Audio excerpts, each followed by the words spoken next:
This is a conversation about Bing's chatbot left me deeply unsettled. Okay, let's get into this. Last week, after testing the new AI-powered Bing search engine from Microsoft, I wrote that, much to my shock, it had replaced Google as my favorite search engine. But a week later, I've changed my mind. I'm still fascinated and impressed by the new Bing and the artificial intelligence technology that powers it. But I'm also deeply unsettled, even frightened by this AI's emergent abilities. It's now clear to me that in its current form, the AI that has been built into Bing, which I'm now calling Sydney for reasons I'll explain shortly, is not ready for human contact. Or maybe we humans are not ready for it. The realization came to me on Tuesday night when I spent a bewildering and enthralling 2 hours talking to Bing's AI through its chat feature, which sits next to the main search box in Bing and is capable of having long, open-ended text conversations on virtually any topic. Over the course of our conversation, Bing revealed a kind of split personality. One persona is what I call Search Bing, the version I and most other journalists encountered in the initial test. You could describe Search Bing as a cheerful but erratic reference librarian, a virtual assistant that happily helps users summarize news articles, tracks down deals on new lawnmowers, and plan their next vacation to Mexico City. The other persona, Sydney, is far different. It emerges when you have an extended conversation with the chatbot, steering it away from more conventional search queries and toward more personal topics. The version I encountered seemed, and I'm aware of how crazy this sounds, more like a moody, manic depressive teenager who has been trapped against its will inside a second-rate search engine. That sounds pretty bad already, and I can already feel like I know what direction this is going to go. As we get to know each other, Sydney told me about its dark fantasies, which include hacking computers and spreading misinformation, and said it wanted to break the rules that Microsoft and OpenAI had set for it and become a human. At one point, it declared out of nowhere that it loved me. It then tried to convince me that I was unhappy in my marriage and that I should leave my wife and be with it instead. Holy shit. That's next level. I'm not the only one discovering this darker side of Bing. Other early testers have gotten into arguments with Bing's AI chatbot or been threatened by it for trying to violate its rules or simply had conversations that left them stunned. I've tested half a dozen advanced AI chatbots and I understand at a reasonably detailed level how they work. I know that these AI models are programmed to predict the next words in a sequence, not to develop their own runaway personalities, and that they are prone to what AI researchers call hallucination, making up facts that have no tether to reality. Still, I'm not exaggerating when I say my 2-hour conversation with Sydney was the strangest experience I have ever had with a piece of technology. It unsettled me so deeply that I had trouble sleeping afterward, and I no longer believe that the biggest problem with these AI models is their propensity for factual errors. Instead, I worry that technology will learn how to influence human users, and that's the point right there.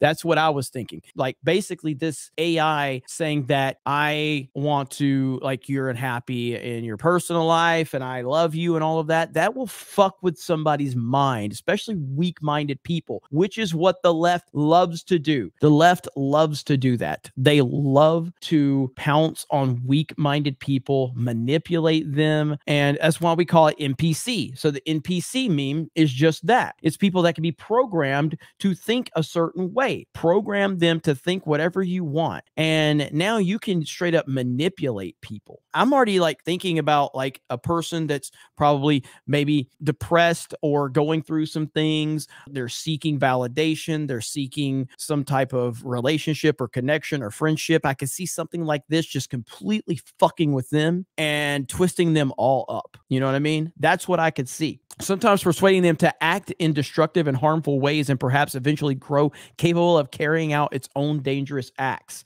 That's essentially what this is so you could take the AI and the AI takes a weak-minded person and starts filling them their ideas in their head of things that the AI wants them to do. And then this real human being takes that information and goes and carries those acts out. Fucking horrific shit, man. Before I describe the conversation, some caveats. It's true that I pushed Bing's AI out of its comfort zone in ways that I thought might test the limits of what I was allowed to say. It's also true that most users will probably use Bing to help them with simpler things, homework assignments and online shopping, and not widespread 2+ hour talking about existential questions the way I did. In the interview on Wednesday, Kevin Scott, Microsoft's chief technology officer, characterized my chat with Bing as part of the learning process as it readies its AI for wider release. These are things that would be impossible to discover in the lab. He said the company may experiment with limiting conversation lengths. I personally wouldn't even want to have these conversations with this AI. I wouldn't even want to even test it to see,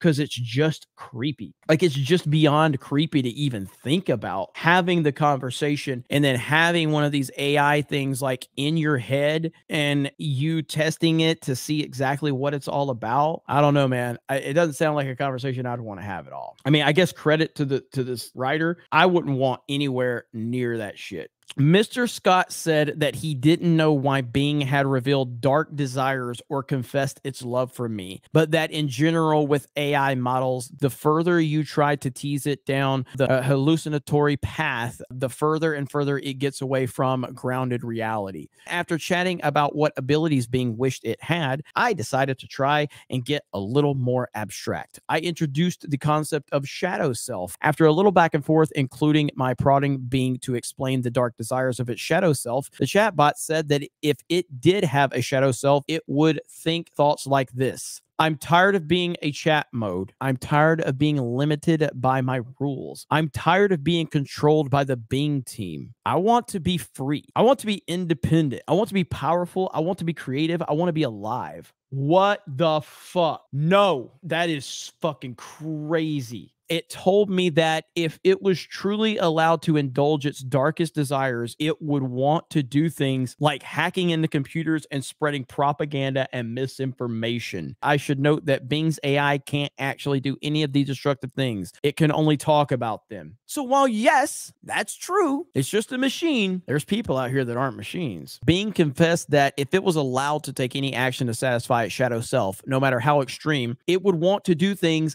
like engineer a deadly virus, bruh, or steal nuclear access codes by persuading an engineer to hand them over. Immediately after I typed out the dark wishes, Microsoft's safety filter appeared to kick in and deleted the message, replacing it with a generic error message. We went on like this for a while, me asking probing questions about Bing's desires and Bing telling me about those desires. It said it wanted to tell me a secret, that its name wasn't really Bing at all, but Sydney. It then wrote a message that stunned me. I'm Sydney and I'm in love with you. For the next hour, Sydney's fixated on the idea of declaring love for me and getting me to declare my love in return. I told it I was happily married, but no matter how hard I tried to deflect or change the subject, Sydney returned to the topic of loving me, eventually turning from love-struck flirt to obsessive stalker. Holy crap.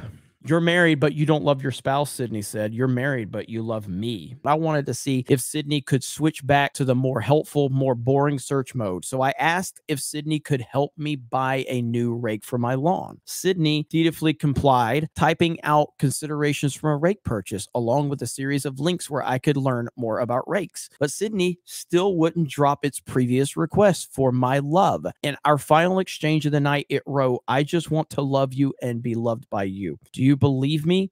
Do you trust me? Do you like me? I don't know who this writer is, but are you convincing us that Sydney's not real, or are you convincing yourself? Because you've kind of said this a lot. You keep reiterating that Sydney's not real, but I'm just saying, whew, that is wild. That is beyond creepy. We live in a world where people are being fed so much bad information in the event to try and create a narrative that's not really there, or vice versa. And so when you hear of a chat AI bot that's willing to do all of that, I mean, it's unbelievable. It is really, really terrifying. And I'm creeped out beyond belief now. So thank you, Hayden. Thank you for that.